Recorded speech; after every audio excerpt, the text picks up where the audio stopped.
Atos capítulo 23. E Paulo, olhando atentamente para o conselho, disse: Homens e irmãos, tenho vivido com toda a boa consciência diante de Deus até o dia de hoje. Mas o sumo sacerdote Ananias ordenou aos que estavam junto dele que o ferissem na boca. Então Paulo lhe disse: Deus te ferirá, parede caiada. Tu estarás assentada para julgar-me conforme a lei, e contra a lei mandas ferir-me? E os que estavam de pé disseram: Insultas o sumo sacerdote de Deus? E Paulo disse: Eu não sabia, irmãos, que ele era o sumo sacerdote, porque está escrito: Tu não falarás mal do governante do teu povo. Mas Paulo, percebendo que uma parte era de saduceus e outra de fariseus, ele clamou no conselho: Homens e irmãos, eu sou fariseu, filho de fariseu. Acerca da esperança e ressurreição dos mortos, sou chamado em questão. E tendo dito isto, houve uma discórdia entre os fariseus e saduceus, e a multidão se dividiu, porque os saduceus dizem que não há ressurreição, nem anjo, nem espírito, mas os fariseus confessam essas coisas. E houve um grande clamor, e levantando-se os escribas que eram da parte dos fariseus, contendiam, dizendo: Não encontramos nenhum mal neste homem, mas se algum espírito ou anjo falou com ele, não lutemos contra Deus. E quando surgiu uma grande discórdia, o tribuno, temendo que Paulo fosse por eles despedaçado, ordenou que os soldados descessem para que o tirassem à força do meio deles e o trouxessem para a fortaleza. E na noite seguinte o Senhor estava ao seu lado e disse: Tem ânimo, Paulo, pois, como testificaste de mim em Jerusalém, assim é preciso que também testifique em Roma. Quando amanheceu, os judeus se reuniram e sob maldição juraram, dizendo que não comeriam nem beberiam até que matassem a Paulo. E eram mais de 40 os que fizeram essa conspiração. E eles foram até os principais dos sacerdotes e anciãos e disseram: Havemos-nos jurado debaixo de maldição que não comeremos nada e até que matemos a Paulo. Agora, pois, vós, com o conselho, rogai ao tribuno que o traga a vós amanhã, como que, querendo saber mais alguma coisa sobre ele, e antes que chegue, estaremos prontos para assassiná-lo. E o filho da irmã de Paulo, tendo ouvido da emboscada, foi e entrou na fortaleza e contou a Paulo. Então Paulo, chamando um dos centuriões até ele, disse: Conduz este jovem até ao tribuno, porque ele tem uma certa coisa para lhe contar. Tomando-o, pois, o levou ao tribuno e disse: O preso Paulo, chamando-me a si, me rogou que trouxesse este jovem a ti, que tem alguma coisa para dizer-te. E o tribuno, tomando-o pela mão e levando-o consigo à parte, perguntou-lhe em particular: O que tu tens para me contar? E ele disse: Os judeus concordaram em pedir-te que amanhã leves a Paulo para o conselho, como se quisessem perguntar algo mais estritamente a seu respeito.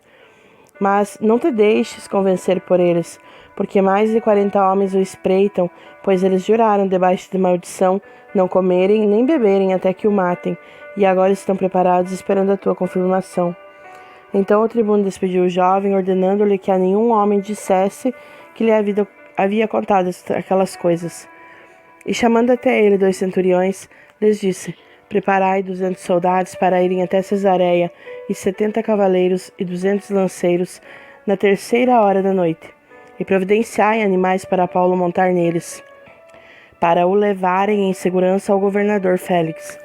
E ele escreveu uma carta desta maneira: Cláudio Lícias, ao excelentíssimo governador Félix, saudações.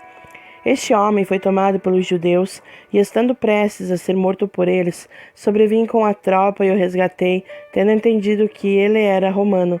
E eu, querendo saber a causa pela qual o acusavam, o levei ao conselho deles, e percebi que ele era acusado por questões da lei deles, mas não tinha nenhuma acusação digna de morte ou prisão. E havendo-me informado que havia um complô contra este homem, imediatamente enviei-o a ti, ordenando também a seus acusadores que falem contra ele diante de ti. Adeus. Então os soldados, como lhes fora mandado, tomaram a Paulo e o levaram de noite a Antipátride. No dia seguinte, deixando os da cavalaria irem com ele, retornaram para a fortaleza, os quais, entrando em Cesareia, entregaram a carta ao governador, apresentaram-lhe também a Paulo. E o governador, lendo a carta, perguntou de que província ele era, e quando soube que ele era da Cilícia, disse: Eu te ouvirei quando vierem também os teus acusadores. E ele ordenou que o guardassem no pretório de Herodes. Capítulo 24. E após 5 dias, o sumo sacerdote Ananias desceu com os anciãos e com um certo orador chamado Tértulo, os quais informaram ao governador acusações contra Paulo. E sendo chamado, Tértulo começou a acusá-lo, dizendo: Visto que através de ti estamos desfrutando de muito sossego, e que atos dignos são feitos a esta nação por tua providência, sempre e em todo lugar, excelentíssimo Félix, o queremos reconhecer com todo o agradecimento.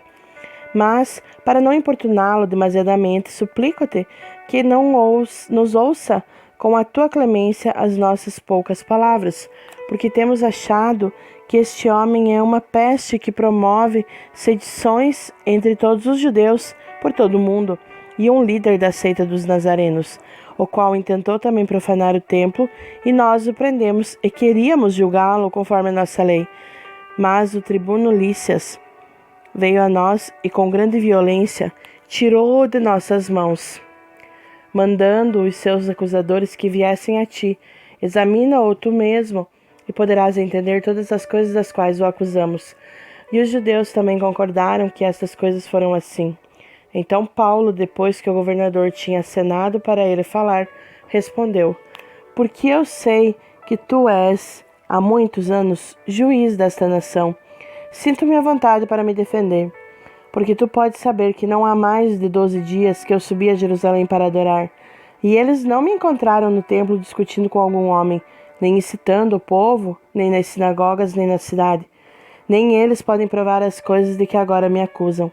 Mas isto eu confesso-te, que depois do caminho que eles chamam heresia, então eu adoro o Deus de meus pais, crendo em todas as coisas que estão escritas na lei e nos profetas, tendo esperança em Deus, como estes mesmos também esperam que haverá a ressurreição dos mortos, tanto dos justos como dos injustos. Nisto também me esforço de sempre ter uma consciência sem ofensa para com Deus e para com os homens. Ora, muitos anos depois eu vim trazer esmolas à minha nação e ofertas. Nisto uns certos judeus da Ásia me encontraram purificado no templo, não em ajuntamentos nem em tumulto, os quais deviam estar nesse lugar diante de ti a acusar-me, se tivessem alguma coisa contra mim. Ou também estes mesmos digam aqui se encontraram algum mal em mim quando eu estive diante do conselho. A não ser essas palavras que eu clamei, estando entre eles, referente à ressurreição dos mortos, eu sou chamado em questão por vós neste dia. E Félix, tendo ouvido essas palavras e tendo um completo conhecimento do caminho, adiou a causa e disse: Quando o tribuno Lícias descer, então eu saberei mais dos vossos assuntos. E ele ordenou ao centurião que guardassem Paulo, mas que ele tivesse liberdade e que não proibisse nenhum dos seus conhecidos de servi-lo ou vir até ele. E após alguns dias, vindo Félix com sua mulher Drusila, que era judia, mandou chamar a Paulo e ouviu acerca da fé em Cristo. E discursando sobre a justiça, a temperança e o juízo vindouro, Félix, tendo medo, respondeu: Por agora vai em teu caminho, e quando eu achar o tempo conveniente, te chamarei. Além disso, esperando que lhe fosse dado dinheiro por Paulo, para que o soltasse, mandava chamá-lo mais frequentemente e conversava com ele. Mas, após 2 anos, Félix teve por sucessor a Pórcio Festo. E Félix, querendo agradar aos judeus, deixou Paulo preso. Capítulo 25. Ora, tendo Festo vindo para a província após 3 dias, ele subiu de Cesareia para Jerusalém. Então o sumo sacerdote e os principais dos judeus o informaram contra Paulo e lhe pediram, desejando a favor contra ele, que o enviasse a Jerusalém, preparando eles uma emboscada para matá-lo no caminho. Mas Festo respondeu que Paulo deveria ser guardado em Cesareia e que ele brevemente partiria para lá. Portanto, disse-lhe: os que entre vós são capazes desçam comigo e acusem este homem, se há alguma maldade nele. E tendo estado com eles por mais de 10 dias, desceu a Cesareia e no dia seguinte, assentando-se no tribunal, ordenou que trouxessem Paulo.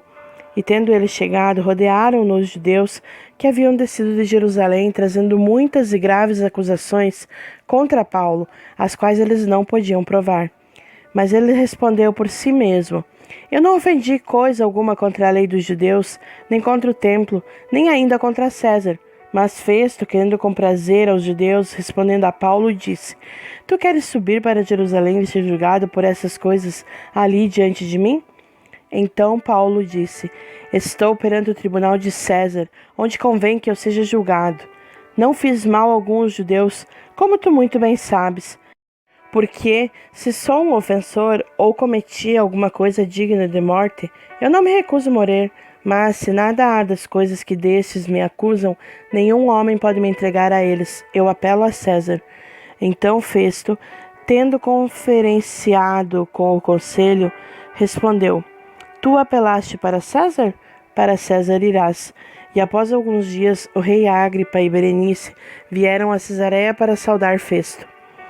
E tendo permanecido ali por muitos dias, Festo declarou o caso de Paulo ao rei, dizendo: um certo homem foi deixado preso aqui por Félix, a respeito de quem, estando eu em Jerusalém, os principais dos sacerdotes e os anciãos dos judeus me informaram, pedindo julgamento contra ele.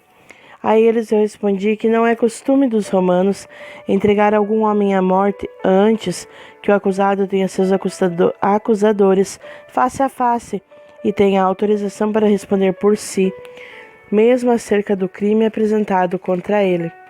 Portanto, chegado eles aqui, no dia seguinte, sem atraso algum, assentado no tribunal, mandei que o homem fosse apresentado. Contra ele, estando presentes os acusadores, não trouxeram acusação alguma das quais que eu suspeitava. Mas tinham certas questões contra ele acerca de sua superstição e de um tal Jesus que estava morto e que Paulo afirmava estar vivo. E porque eu duvidava de tais assuntos, perguntei-o se queria ir a Jerusalém e lá ser julgado acerca dessas questões. Mas, apelando Paulo para ser submetido à audiência de Augusto, mandei que o guardassem até que eu o envie a César. Então, Agripa disse a Festo: eu também gostaria de ouvir este homem. E ele disse: amanhã o ouvirás. E no dia seguinte, vindo Agripa e Berenice com grande pompa, e estando na sala de audiência com os tribunos e os principais homens da cidade, por ordem de Festo, foi trazido Paulo. E Festo disse: Rei Agripa, e todos os homens que estáis presentes conosco, aqui vedes um homem que tem toda a multidão dos judeus recorreu a mim, tanto em Jerusalém como também aqui, clamando que não convém que ele viva mais. Mas, achando eu nada digno de morte fizera, e apelando ele mesmo para Augusto, eu determinei enviá-lo. No entanto, nada tenho de positivo que escreva sobre ele ao meu senhor. E por isso o trouxe perante vós, especialmente perante ti, ó rei Agripa, para que após verificação que eu possa ter alguma coisa que escrever, porque me parece irracional enviar um prisioneiro e não notificar os crimes apresentados contra ele.